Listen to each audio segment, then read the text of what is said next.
Buenas noches, buenas noches.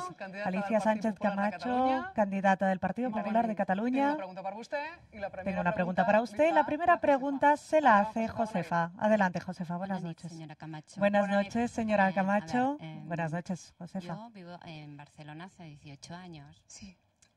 Mi familia, mis amigos, mis conocidos viven fuera. Yo viajo cada vez que puedo y les visito. Y siempre me pasa que me preguntan cómo vivo aquí, qué idioma tengo que hablar.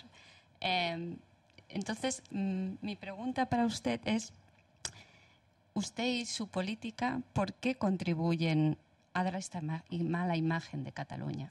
Gracias. Sí, Josefa, yo primero quería pedirles disculpas porque estoy un poco enferma y no tengo mucha voz. Espero tener la suficiente voz para poderles contestar a todos ustedes.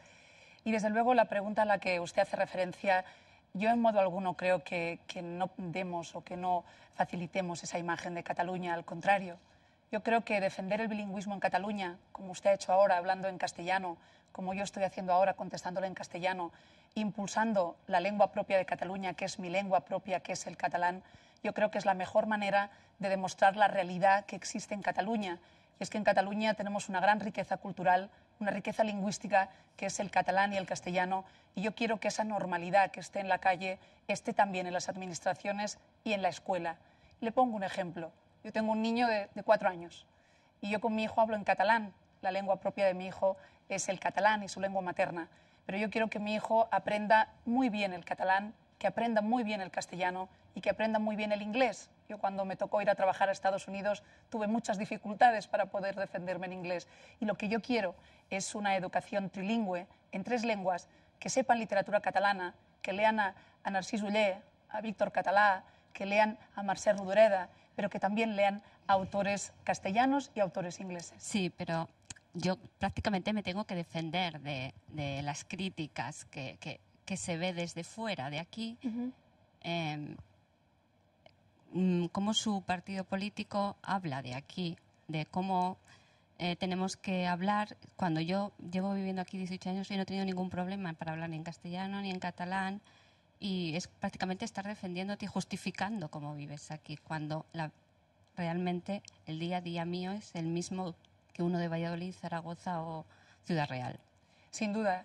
Es verdad que muchas veces la imagen que se tiene de Cataluña y que a veces creen de nosotros es que aquí no vivimos con la normalidad con la que vivimos en el orgullo y la riqueza de nuestras lenguas.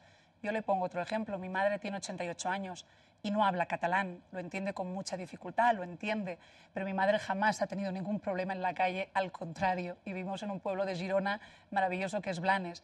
Lo que sí quiero decirle es que, desde luego, yo siempre he defendido el bilingüismo, siempre he defendido la riqueza en 2 lenguas. Mi partido así lo ha hecho. Si en algún modo nos hemos podido equivocar, desde luego todos nos equivocamos, pero para mí lo más importante es que no se imponga una lengua. Para mí lo más importante es que, por ejemplo, ahora hay una ley que impone el catalán a los que tengan que rotular establecimientos y lo sanciona si no lo hacen. Y sanciona también porque obliga a los cines a establecer 50% en catalán. Yo creo que la política de defensa del catalán no es ni poniendo multas, ni poniendo sanciones, ni obligando, sino incentivando y dejando la libertad de empresa, que creo que es lo que queremos, que es vivir en libertad y con la riqueza de nuestras 2 lenguas. Gracias, Josefa.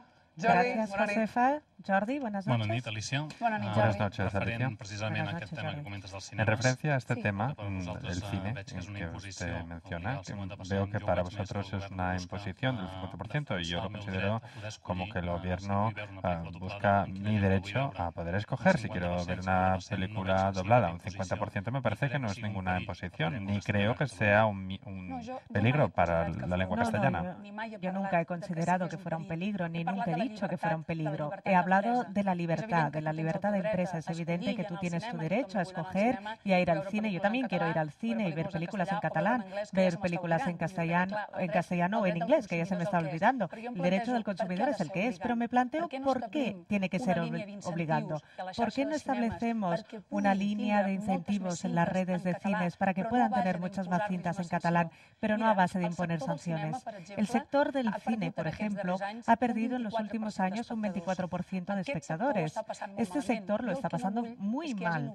Y lo que yo no quiero es que haya obligaciones, que se les imponga nada. porque podríamos plantearnos otra pregunta. ¿Por qué no se obliga, por ejemplo, a los periódicos que haya una parte en castellano y otra en catalán? Hay periódicos que son centenarios en la historia de Cataluña y que siempre han estado en lengua castellana. Ahora van a decidir hacer la edición en catalán y lo hacen porque deciden, no porque les obliguen.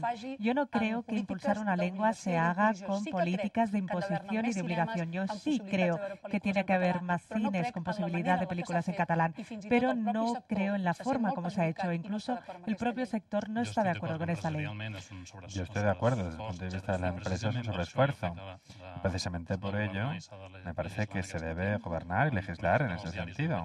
Has contado el tema de los periódicos. Yo creo que es muy distinto. Yo puedo elegir qué periódico quiero comprar, pero si quiero ir a ver una película y la quiero ver doblada, en este caso, ¿por qué no puedo escoger? ¿Y por qué la oferta actual está tan limitada a unos horarios irreales que lo único que hacen es perjudicar a la estadística de esa poca cantidad de espectadores que van a ver películas en catalán? Yo creo que se me debe ofrecer la posibilidad de escoger.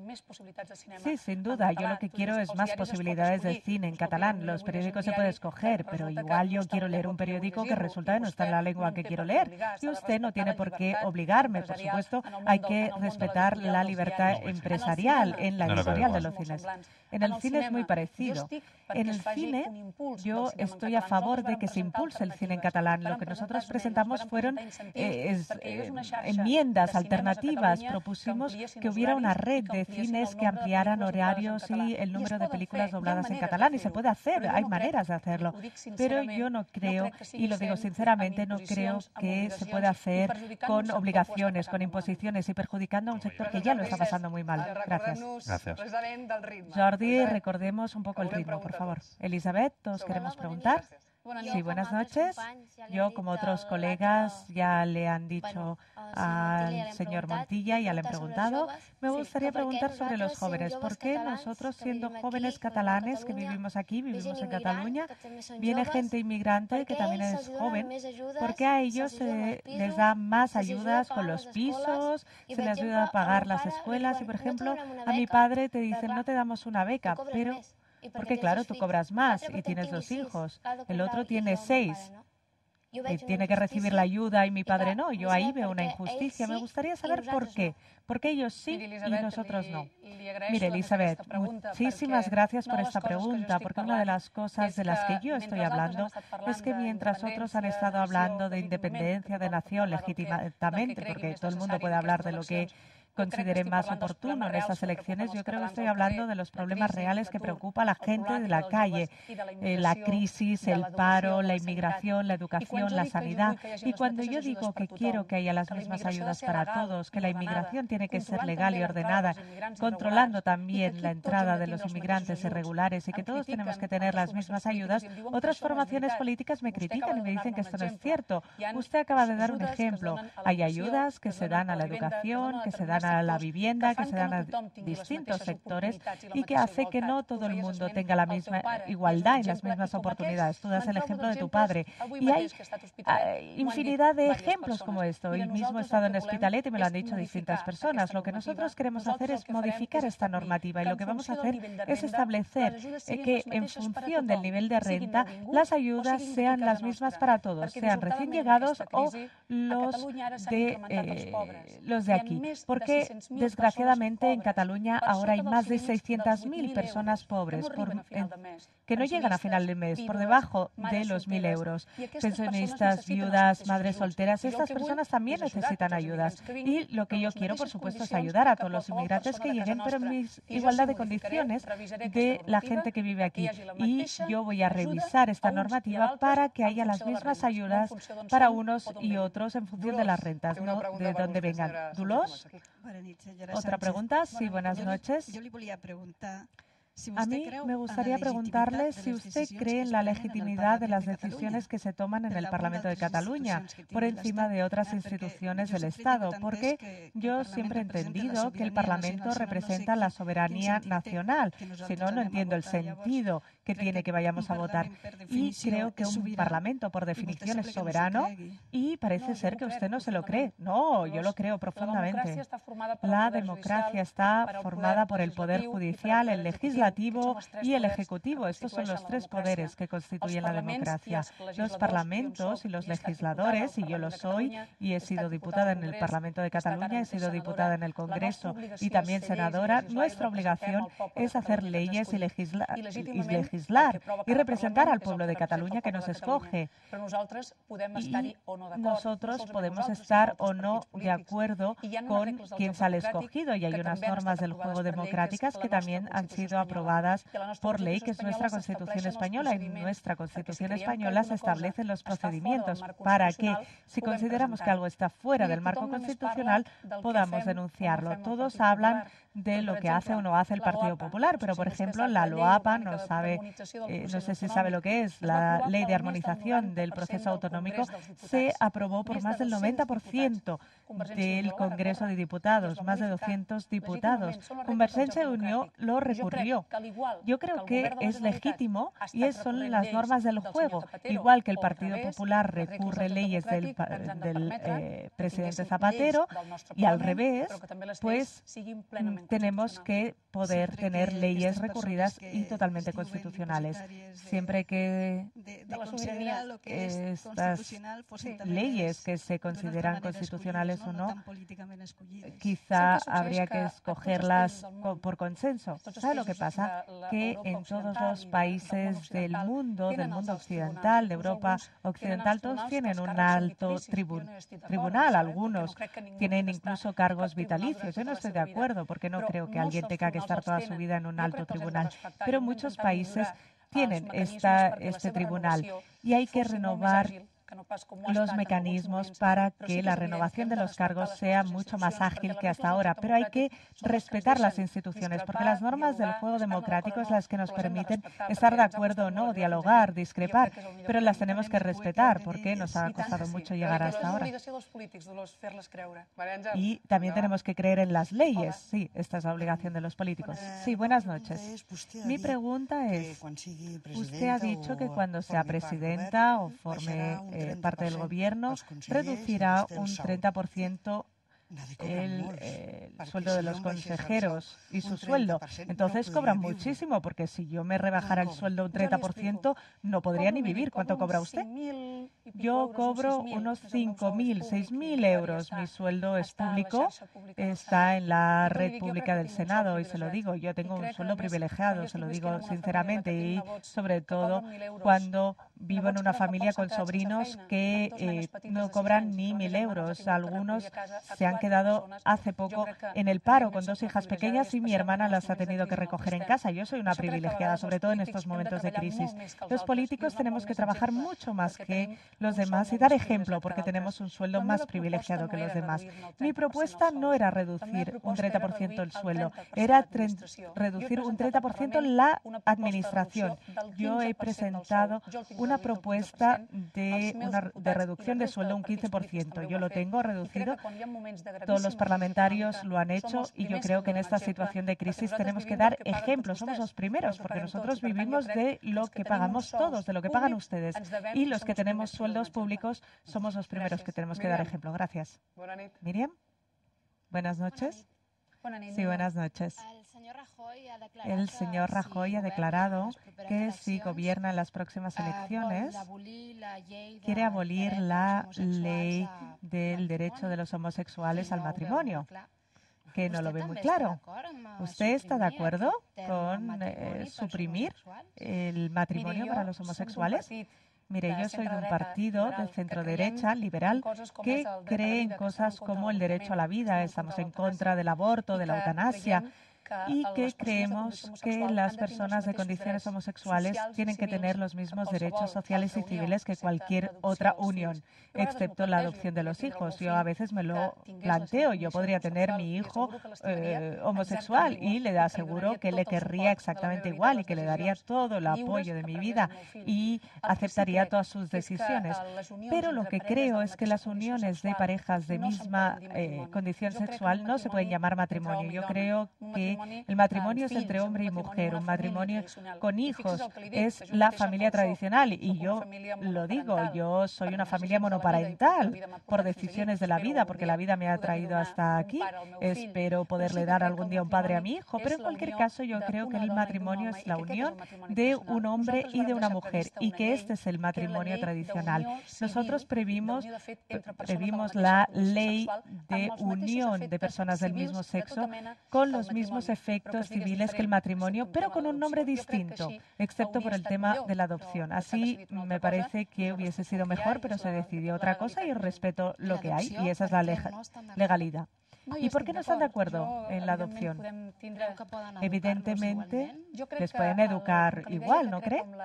Como le decía, que creo en la familia tradicional, yo creo que un niño necesita un padre y una madre, y yo se lo digo con cierto sentimiento de culpabilidad, porque en mi caso no la tiene. Y para mí es muy duro avanzar con un hijo que no tiene su padre. Yo espero poderle dar un padre en el futuro para que pueda recibir una educación con un padre y una madre, tal como yo la he tenido. Dolors, adelante. Buenas noches, Dolors. Retomando el hilo del idioma otra vez, me gustaría preguntarte, para acceder a una empresa o un puesto directivo normalmente te piden un nivel C de catalán. ¿Te puedes acercar el micrófono, por favor? Perfecto. Un nivel C de catalán, como decía, inglés, francés, como mínimo. Y a mí me gustaría saber por qué alguien que aspira a ser presidente del gobierno, ¿por qué no se le pide como mínimo lo mismo? Bien, yo no creo en primer lugar que los médicos catalanes, o como pasó hace poco, que estaban a punto de echar a la calle a 30 médicos de urgencias, con la urgencia que tenemos de médicos que no tuvieran el catalán o el castellano. Yo creo que tiene que ser un mérito, pero no una condición. Y yo se lo digo, estoy de acuerdo con usted. Los mismos requisitos para la administración pública habría que pedirla también para los políticos y deberíamos pedirla también para aquel que se presente a presidente de la Generalitat. Creo que tenemos que tener a lo mejor en la política, los mejores líderes de la oposición, el mejor presidente de la Generalitat, porque la política es un mal necesario, pero lo necesitamos en democracia. Y por eso necesitamos a los mejores, porque si no a veces pasan cosas como ahora, donde hemos tenido unos años pésimos de tripartit y Cataluña ha perdido mucho en estos 7 años. Gracias, Ángela. Buenas noches. Hola, buenas noches. Sí, a mí me gustaría saber qué nos ha costado a los catalanes la visita del Papa a Barcelona. ¿Por qué ha venido ahora con la cantidad de cosas importantes que hay que hacer? El gasto que se ha hecho a nivel de todo, de seguridad, de movilidad. Y nadie ha quedado satisfecho. Ha venido a consagrar un templo que ni siquiera se ha acabado. Faltan décadas todavía para que se acabe. Entonces, yo pienso, cuando yo era pequeña, muchos bebés que nacían con alguna deficiencia los bautizaban enseguida por si acaso se morían, para que no fueran al limbo. Esta consagración ha sido tan rápido por si acaso se hunde la Sagrada Familia. Espero que no, Ángela. A pesar de que algunos pedimos que la tuneladora que pasaba muy cerca de la Sagrada Familia no tenía todas las garantías, porque los expertos y los arquitectos de la Sagrada Familia nos lo decían. Y también había decisiones europeas que iban en el mismo sentido. Pero en cuanto a la pregunta que usted me planteaba, Ángela, yo creo que las visitas de cualquier jefe de Estado, el Santo Padre o cualquiera, forman parte de la política internacional del país y tienen un coste en materia de seguridad, de recepción.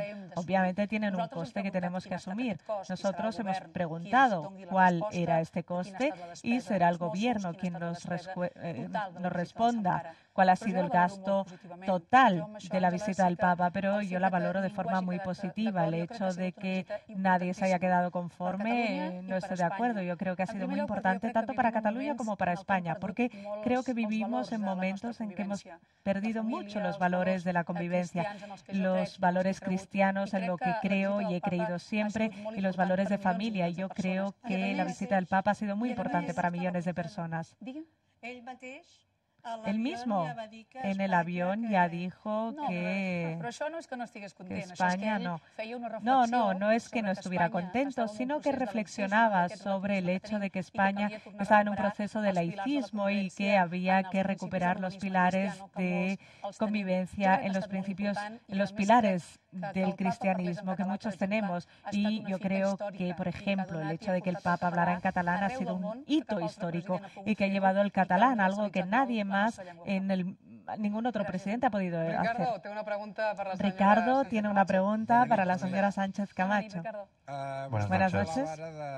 Usted hablaba hace un momento del ahorro, de reducción de gastos. La Generalitat ha aumentado el presupuesto para las próximas elecciones en un 9,8%. Los partidos recibirán un 9,2% más que en las elecciones anteriores. ¿A usted le parece correcto? Me extraña que ustedes suelen quejarse de todo y parece que esto les ha gustado. ¿O es que estaba consensuado antes entre todos? No lo teníamos consensuado. Mire, en los últimos años, usted hablaba del presupuesto de la Generalitat. El gobierno tripartit, cuando se marche, dejará una herencia de casi 400.000 parados, casi la mitad de jóvenes en el paro en Cataluña y una deuda enorme. Todos los que estamos aquí vamos a tener una deuda por el mal gobierno del señor Montilla enorme. Y con estas propuestas, lo primero que dijimos es que no estábamos de acuerdo en este aumento y pedíamos que el resto de fuerzas políticas rechazaran también este aumento. Lo que no podíamos hacer es que si uno decía que no y el otro tenía más recursos para campaña electoral, teníamos que trabajar conjuntamente. Yo creo que no lo hemos hecho de forma totalmente correcta y se lo digo sinceramente. Y deberíamos hacer una reflexión como la que hemos hecho nosotros, que el mailing no sea de cada partido, que se haga un único, nos ahorraremos mucho dinero con todas las papeletas y así cada cual escoge la que quiere para ir a votar. Eso sería un ahorro enorme y no hubiera producido este 9,2. Es algo que tenemos que limitar en la próxima legislatura. Usted podría haberlo rechazado, ¿no? Su parte. Sí, señor, lo podíamos haber hecho. Nos lo planteamos y yo lo que dije es que era bueno que lo hiciéramos, pero que si el resto de partidos políticos no lo hacían, pues acabamos haciendo lo que hacen todos. Antes nos habíamos levantado cuando hemos dicho Pedro, pero ahora es Pedro. Yo soy un empresario, pequeño empresario autónomo del sector de reparto de paquetería, ¿no? Y como yo, otras empresas, nos estamos viendo que las multinacionales y las grandes empresas dedicadas a esto nos presionan mucho, ¿no? O sea, no entro en precio de unas tarifas abusivas o menos abusivas, o sea, prácticamente recibimos tal presión que todos los gastos y costos recaen sobre nosotros y no tenemos defensa posible. Es o lo tomas o lo dejas. Entonces mi pregunta sería si ustedes llegan a gobernar o... a ver, llegaremos. ¿Qué se puede hacer? O sea... Sí. Mire, yo creo que el principal problema que tenemos en Cataluña es el paro. Yo creo que tener 700.000 casi parados según la EPA y más de 500 y pico mil, casi 600.000 reales, son dramas personales que cada uno tiene y que solo lo viven las familias que lo están pasando. Pero también hay miles de empresas que están cerrando. Muchísimos autónomos han perdido su puesto de trabajo, el taxi, su comercio, una pequeña tienda, una pequeña panadería. Mucha gente se está quedando sin trabajo. Yo creo que la prioridad de este próximo gobierno, y me gustaría que hubiera el máximo consenso de fuerzas políticas, pero desde luego la prioridad para mi partido, si somos decisivos en un próximo gobierno, es crear un entorno fiscal de bajada de impuestos y laboral para ayudar a la pequeña y mediana empresa. Porque los empleos no los creamos los políticos. Los políticos no creamos ningún empleo, lo crean ustedes, lo crean los empresarios, los autónomos. Sí, pero... Entonces, ¿qué tenemos que hacer? Establecer un marco para que ustedes puedan tener esas mejoras. Voy a su respuesta. Creo que en Cataluña hay un exceso, en primer lugar, de burocracia y de costes a las empresas como las que usted ha hecho referencia. Usted ha explicado su caso, le pongo otro ejemplo. En el sector turístico, un hotel de 30 habitaciones paga al año casi 20.000 euros solo en costes de ese hotel, de los gastos burocráticos de ese hotel. Yo creo que hay que reducir sustancialmente esos costes y ayudar a hacer más llevaderas a las pequeñas y medianas empresas con la reducción de la burocracia, que se puedan establecer en 15 días y reducir esos costes que tampoco las multinacionales puedan abusar de ellos. Pero, ojo, Juan Francisco. Yo lo que quiero decir también es que a mí y los asesores me dicen, mejor dejar de trabajar, echar a la gente a la calle, porque es más rentable que correr el riesgo que estáis corriendo. Con lo cual, a mí me duele dejar a 15 o 20 personas en la calle. Sí, señor. Mire, me he encontrado, Pedro, empresarios que nos dicen, oiga, es que a veces se nos persigue más por cuestiones medioambientales, por cuestiones de tasas burocráticas, por cuestiones tributarias. Y, oiga, nosotros lo único que queremos es crear riqueza. Y el empresario lo que quiere es cuanto más personas puedan estar trabajando, mucho mejor.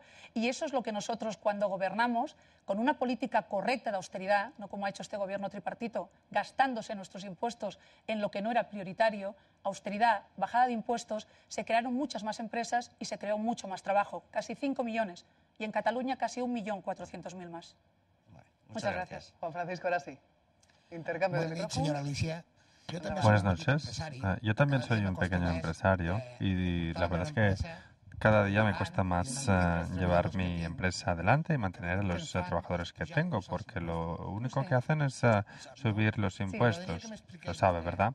Me gustaría que me explicara cuáles son las medidas que ustedes tomarían de ganar las elecciones para ayudar a las empresas a generar trabajo, dado que las empresas son las que ayudarán a sacar el paro de Cataluña. Exacto, como le decía su colega, son las empresas las que lo crean.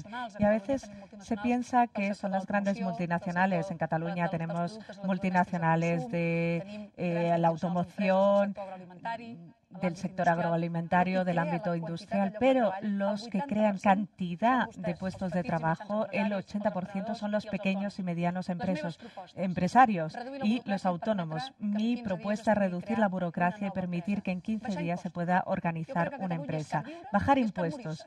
Yo creo que en Cataluña es caro vivir y caro morirse, todo es caro.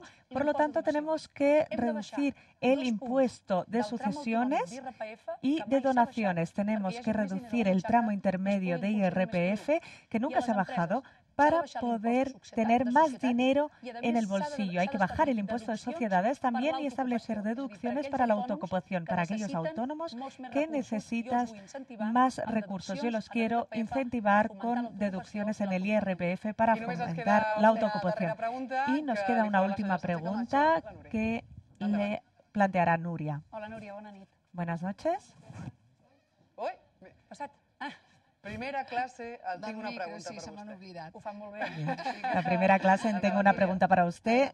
Una miqueta ja ha parlat una altra companya del tema. Otra colega ya ha hablado del tema. Yo creo que cuando salimos de Cataluña tenemos el problema de tener que defendernos, porque creo, ya no usted como partido en Cataluña que tiene que representar a todos los catalanes, sino su partido en Madrid, que muy a menudo da una imagen que no tiene nada que ver con la realidad. Y estoy harta. Yo vivo en Cataluña y estoy harta de tener que explicar, porque yo tengo familia de fuera de Cataluña, soy charnega y estoy muy orgullosa de ser catalana. Y me da rabia ver lo que piensa la gente de eso. Entonces, ¿por qué su partido hace eso? Usted me mira a la cara y me puede decir, vóteme, pero es difícil porque me está haciendo sufrir cada vez que salgo de Cataluña. Y ahora le digo, ahora no puedo pedirle el voto, pero espero que confíe en mí, que confíe en un partido moderado en Cataluña defendiendo cosas tan importantes como el bilingüismo y de la libertad de escoger a nuestros hijos. A mí me sabe mal lo que se interpreta a veces con nuestro partido. Parece que seamos los responsables de todos los males. Sin duda hacemos cosas mal, pero los demás también hacen cosas mal. Yo creo que deberíamos hacer todos un ejercicio de reflexión en estos 7 años de tripartit han implicado de tripartito, han implicado un desprestigio para Cataluña, no han ayudado a las buenas relaciones de Cataluña con España. Un buen presidente de la Generalitat no puede ir pidiendo la independencia en una manifestación. Yo creo que tenemos que reforzar los lazos de Cataluña con España. Yo no soy independentista, no se lo digo por eso. Yo se lo digo porque no nos admiran tanto como deberían, pero les estoy explicando la causa. A veces me dicen que soy demasiado simpática para ser catalana y le digo, pero ¿usted qué se piensa? Los catalanes somos muy simpáticos, somos gente muy emprendedora con gran capacidad de trabajo y yo creo que es importantísimo que volvamos a crear los lazos y las relaciones de Cataluña con España. Desde hace 2 años, desde que soy presidenta del Partido Popular en Cataluña, las políticas en Cataluña las hemos establecido nosotros. Somos muy respetuosos. Yo también soy xarnega, pero soy catalana, soy hija de una extremeña y de un manchego, pero estoy muy orgullosa de ser catalana y creo que todos juntos tenemos que reforzar de nuevo los lazos con el resto del Estado. Exigir lo que nos toca, pero reforzar los lazos. No la voy a votar porque no es de mi ideología, pero espero que sea así. Me ha gustado que lo diga. Le agradezco que sea tan sincera y que diga que no me va a votar. Espero que nos vaya a votar mucha gente y que podamos frenar el independentismo de Artur Mas, pero le agradezco que le haya gustado mi reflexión, porque el caso es que en Cataluña todo el mundo tiene el derecho de reflexionar y luego votar lo que quiera. ¿Sabe usted cuántas preguntas ha contestado? Sé que he tenido voz. Hace 1 hora no tenía voz y la he recuperado. Ha contestado 19 preguntas. Muy bien la voz. Muchísimas gracias. Ha sido fantástica la experiencia. Muchas gracias. Muy buena. Las campañas electorales no se deberían pensar en hacer debates entre los políticos que hablamos nuestro propio lenguaje, sino debates con los ciudadanos, que son mucho más interesantes. Todos los candidatos, ya lo saben, tienen siempre la televisión pública para venir cuando quieran. Muchísimas gracias a todos.